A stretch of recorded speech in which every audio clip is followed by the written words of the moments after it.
Shalom, selamat pagi saudara-saudari yang terkasih di dalam Tuhan Yesus Kristus.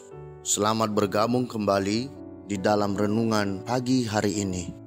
Sebelum kita membaca dan merenungkan firman Tuhan, marilah kita mempersiapkan hati dan pikiran kita dan memohon tuntunan Roh Kudus. Mari kita berdoa. Bapa yang di surga, kami berterima kasih atas penyertaan-Mu sepanjang malam ini di dalam tidur kami. Sehingga pada pagi hari ini kami boleh bangun dari tidur kami. Bapa, untuk memulai hari kami pada pagi hari ini, kami mau mendengarkan sebagian dari firman-Mu. Kami mohon Engkau pimpin dan tuntun hati kami untuk mengerti kebenaran firman-Mu. Di dalam nama Yesus kami berdoa. Amin. Saudara-saudari yang dikasihi Tuhan, renungan firman Tuhan pada pagi hari ini terambil dari Matius pasal 6 ayat 34. Saya akan membacakannya untuk kita. Sebab itu janganlah kamu khawatir akan hari besok, karena hari esok mempunyai kesusahannya sendiri. Kesusahan sehari cukuplah untuk sehari. Saudara-saudari yang terkasih, judul renungan kita pada pagi hari ini ialah Tuhan yang memberi kecukupan. Saudara-saudari yang terkasih, apakah kemarin kita memiliki kesusahan? Atau hari ini kita sedang memiliki kesusahan? Atau besok kita akan mengalami kesusahan? Sesungguhnya setiap hari kita pasti memiliki kesusahan. Setiap hari kita menghadapi masalah, dan itu dimulai saat kita di dalam kandungan ibu kita.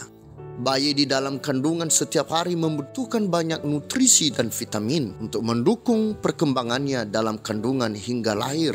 Bila tidak tercukupi akan memberikan dampak negatif di dalam kehidupan sang bayi. Saat lahir butuh pakaian, makanan, minuman, dan bila itu tidak tercukupi, dia akan menderita dan menangis dan bisa menyebabkan sakit dan terjadi hal-hal yang buruk lainnya. Setelah dapat berjalan, dia butuh bimbingan untuk mengenal dunia. Saat sekolah akan mengalami masalah pencarian jati diri dan lain sebagainya, hingga bisa menentukan jalan hidup sendiri. Manusia tidak lepas dari masalah. Kalau kita mencoba mengingat kemarin atau minggu yang lalu dan bulan yang lalu atau 1 tahun yang lalu, apakah kesulitan yang telah kita hadapi itu sangat menggerogoti hidup kita? Apakah kita hampir putus asa atau bahkan kita telah menyerah? Saudara-saudaraku yang terkasih di dalam nama Yesus, sadar atau tidak, sebenarnya kita banyak melupakan kesusahan yang telah kita hadapi, dan bahkan ada kesusahan yang sering terjadi tapi kita menganggapnya biasa saja.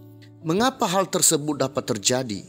Jawabannya adalah karena kita telah melewatinya. Tapi bagaimana dengan hari esok? Dapatkah kita melewati kesusahan, baik itu masalah ekonomi, pergaulan, pekerjaan, dan lain-lain? Akankah orang tua dapat memenuhi kebutuhan anak-anaknya dalam minggu ini, bulan ini, atau tahun ini? Saudara-saudaraku yang dikasihi Tuhan, bagi mereka yang menyadari bahwa mereka lemah dan tidak akan mampu melewati kesusahan di hari esok, akan merasakan bahwa kesusahan hari esok juga pasti akan berlalu. Mereka adalah orang yang mengandalkan Kristus. Orang yang bersandar pada kekuatan dan kekuasaan Tuhan. Orang yang mengandalkan Kristus tidak akan mudah menyerah, tidak mudah stres, dan tidak mudah menyalahkan orang lain. Mereka yakin bahwa kesulitan ekonomi saat ini besok akan berakhir. Sakit penyakit akan sembuh. Hubungan anak dan orang tua akan membaik. Pekerjaan akan menjadi lancar, studi akan selesai karena yang menanggung kesusahannya adalah Kristus sendiri. Saudara-saudaraku yang terkasih, hari ini kita diingatkan bahwa saat kita khawatir akan kesusahan dan penderitaan di hari esok, maka kita adalah orang yang paling egois yang tidak mengandalkan Kristus di dalam hidup kita.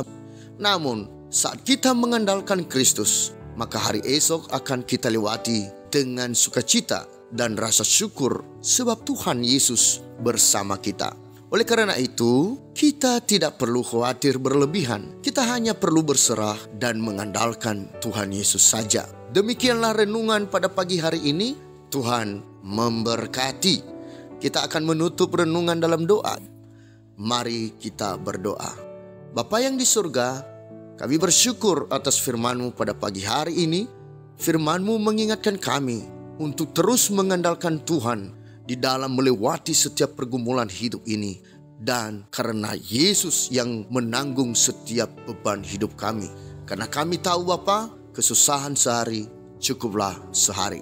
Terima kasih Bapa, kami juga berdoa buat umat Tuhan yang mengalami kesusahan, kekhawatiran yang sangat mendalam akibat karena kekurangan kebutuhan, ekonomi, sakit penyakit, dan lain-lain. Tuhan yang meneguhkan iman mereka dan memberkati mereka. Kami juga berdoa buat pemimpin kami dari pusat sampai ke daerah. Engkau yang memimpin mereka dan menyertai di dalam menjalankan roda pemerintahan. Dan biarlah program pemerintah menjadi jawaban bagi setiap pergumulan bangsa dan negara ini. Kami juga berdoa buat aktivitas kami dan studi kami sepanjang hari ini. Tuhan, Engkau mampukan kami melakukannya. Di dalam nama Yesus kami telah berdoa. Amin. Saudara-saudari, mulailah harimu. Kiranya kasih dan anugerah Tuhan senantiasa melimpah di dalam kehidupanmu. Dan muliakanlah Tuhan di dalam setiap aktivitasmu. Dan jadilah saksi hidup bagi firman-Nya. Roh Kudus menyertai kita semua. Sampai berjumpa kembali di renungan berikutnya. Tuhan Yesus memberkati.